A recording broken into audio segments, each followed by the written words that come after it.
ചോദ്യങ്ങൾ ചോദിക്കുക തന്നെ ചെയ്യും. ചങ്കുറപ്പോടെ ഇനിയും വാർത്തകൾ റിപ്പോർട്ട് ചെയ്യും. ഞങ്ങൾ ഡിജിറ്റൽ ഹെഡ് ഷഫീഖ് താമരശ്ശേരിയാണ് ചെയ്യുന്നത്. ഷഫീഖ്, ഒരു കോൺഗ്രസ് നേതാവിന്റെ പോസ്റ്റ് വായിക്കുകയായിരുന്നു. അതിൽ ഇരവാദമാണ് റിപ്പോർട്ടർ നടത്തുന്നത്. മറ്റൊരു സ്ഥാപനത്തിന്റെ ഒരു പോസ്റ്റ് നീക്കിയതുമായി ബന്ധപ്പെട്ട്, അതായത് മുഖ്യമന്ത്രിയെ ലത്തീൻ അതിരൂപത ബിഷപ്പ് അഭിനന്ദിക്കുന്ന ഒരു ചിത്രം റിമൂവ് ചെയ്യപ്പെട്ടതെങ്കിൽ ഇപ്പോൾ ഞാൻ സംസാരിക്കുന്ന സമയത്ത് അത് 11 വാർത്തകളായി മാറിക്കഴിഞ്ഞിരിക്കുന്നു. ഈ കഴിഞ്ഞ മിനിറ്റുകളിൽ പോലും 2ഓളം വാർത്തകൾ ഫേസ്ബുക്കിൽ നിന്നും നമ്മുടേതായി റിമൂവ് ചെയ്യപ്പെടുകയുണ്ടായിട്ടുണ്ട്.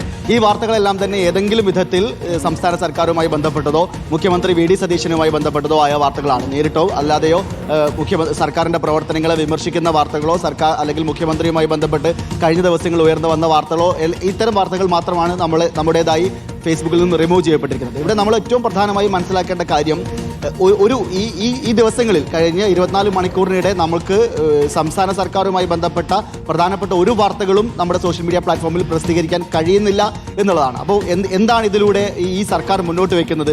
ഈ സംസ്ഥാന സർക്കാരുമായി ബന്ധപ്പെട്ട യാതൊരു വാർത്തയും ഇവിടെ ആരും പ്രസിദ്ധീകരിക്കേണ്ടതാണ്.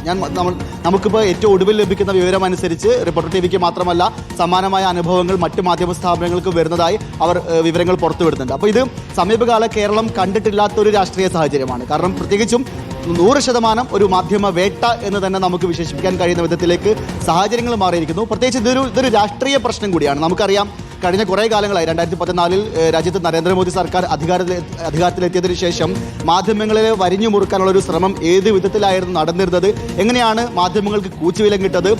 സർക്കാരിനെ വിമർശിക്കുന്ന മാധ്യമപ്രവർത്തകരെ വേട്ടയാടി കള്ളക്കേസിൽ കുടുക്കി, UAPA കേസിലടക്കം കുടുക്കി ജയിലിൽ അടച്ചത്, ഇത്തരത്തിലുള്ള ധാരാളം അനുഭവങ്ങൾ നമ്മൾ കണ്ടിട്ടുണ്ട്.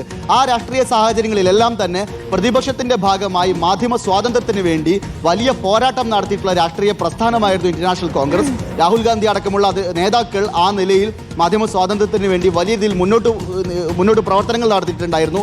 അതേപോലെ തന്നെ പ്രധാനപ്പെട്ട പ്രബീർ പുറക്കായത്തെ അടക്കമുള്ള മാധ്യമപ്രവർത്തകർക്ക് നേരെയുള്ള വേട്ടയാടലിനെതിരെ വലിയ രൂപത്തിൽ ശബ്ദിച്ച രാഷ്ട്രീയ പാർട്ടി കൂടിയായിരുന്നു ഇന്ത്യൻ നാഷണൽ കോൺഗ്രസ്. എന്നാൽ അതേ ഇന്ത്യൻ നാഷണൽ കോൺഗ്രസ് കേരളത്തിൽ അധികാരത്തിൽ വരുന്ന സമയത്ത് സർക്കാരിനെതിരായ ചെറിയ വാർത്തകൾ പോലും, വളരെ സ്വാഭാവികമായ വാർത്തകൾ പോലും എത്രമാത്രം അസഹിഷ്ണുതയോടുകൂടിയാണ് അവർ നോക്കിക്കാണുന്നത് എന്നുള്ളത് ഗൗരവത്തിൽ നമ്മൾ കണക്കാക്കേണ്ടതുണ്ട്. ഇവിടെ ഏറ്റവും പ്രധാനപ്പെട്ട ഒരു കാര്യം, ഇതിൻ്റെ ഒരു പാറ്റേൺ നമുക്കറിയാം. ഏറ്റവും ആദ്യം നമ്മൾ ഓപ്പറേഷൻ തൂഫാന്റെ ഭാഗമായി കോൺഗ്രസ് പ്രവർത്തകർ പിടിയിലായ വാർത്ത നമ്മൾ പ്രസിദ്ധീകരിക്കുന്ന സമയത്താണ് ആദ്യഘട്ടത്തിൽ ആ വാർത്ത റിമൂവ് ചെയ്യപ്പെട്ടിരുന്നത്. തൊട്ടു പിന്നാലെ നമ്മുടെ വാർത്ത റിമൂവ് ചെയ്യപ്പെടുന്നതിനെതിരെ നമ്മൾ വാർത്ത നൽകിയ സമയത്ത് ആ വാർത്തകളും റിമൂവ് ചെയ്യപ്പെടുന്നു.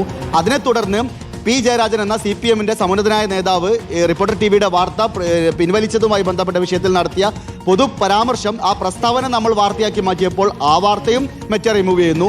അതിനും തൊട്ടുപിറകെ ഈ വിഷയത്തിൽ പ്രതിപക്ഷ നേതാവ് പിണറായി വിജയൻ നടത്തിയ പ്രസ് മീറ്റിനിടെ അദ്ദേഹം നടത്തിയ അഭിപ്രായ പ്രകടനങ്ങൾ നമ്മൾ വാർത്തയായി പ്രസിദ്ധീകരിച്ചപ്പോൾ അതും റിമൂവ് ചെയ്യുന്നു. അതിനെ തുടർന്ന് ഇവിടെ എന്താണ്, മാധ്യമ വേട്ടയാണോ, അടിയന്തരാവസ്ഥയാണോ എന്ന് ചോദിച്ചുകൊണ്ട് റിപ്പോർട്ടർ ടിവിയുടെ നിലപാടടക്കം പറഞ്ഞുകൊണ്ട് നമ്മൾ പ്രസിദ്ധീകരിച്ച വാർത്ത, ആ വാർത്തയും ഏതാനും മിനിറ്റുകൾക്ക് മുമ്പ് റിമൂവ് ചെയ്യപ്പെടുന്നു.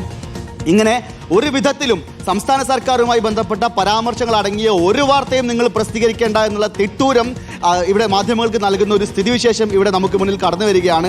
ഇത് എല്ലാ വിധത്തിലും ഇതൊരു മാധ്യമം എന്നുള്ള നിലയിൽ നമ്മൾ മാത്രം അഭിമുഖീകരിക്കുന്ന ഒരു പ്രതിസന്ധിയല്ല, ഇതൊരു രാഷ്ട്രീയ പ്രതിസന്ധിയാണ്. ഇതൊരു വലിയ സാമൂഹിക പ്രശ്നമാണ്.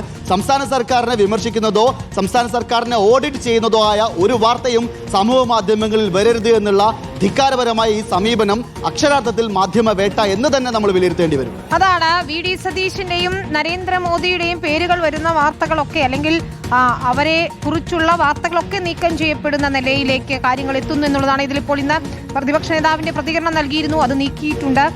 മറ്റൊന്ന് പി ജയരാജൻ എന്ന CPM-ന്റെ നേതാവിന്റെ പ്രതികരണം, ബിനോയ് വിശ്വം എന്ന CPI സംസ്ഥാന സെക്രട്ടറിയുടെ പ്രതികരണം, ഇതൊക്കെ നീക്കം ചെയ്തിരിക്കുന്നു എന്നുള്ളതാണ്. ഷഫീഖ് പറഞ്ഞതുപോലെ ഒരു അപ്രഖ്യാപിത അടിയന്തരാവസ്ഥ എന്ന നിലയ്ക്ക്, അല്ലെങ്കിൽ എതിരായുള്ള വാർത്തകൾ നൽകേണ്ട നിങ്ങൾ എന്ന നിലയ്ക്കുള്ള കാര്യങ്ങൾ എത്തിയിരിക്കുന്നു.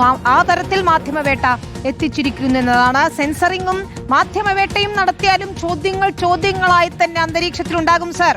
അതിന് മുഖ്യമന്ത്രി മറുപടി പറഞ്ഞേ തീരൂ.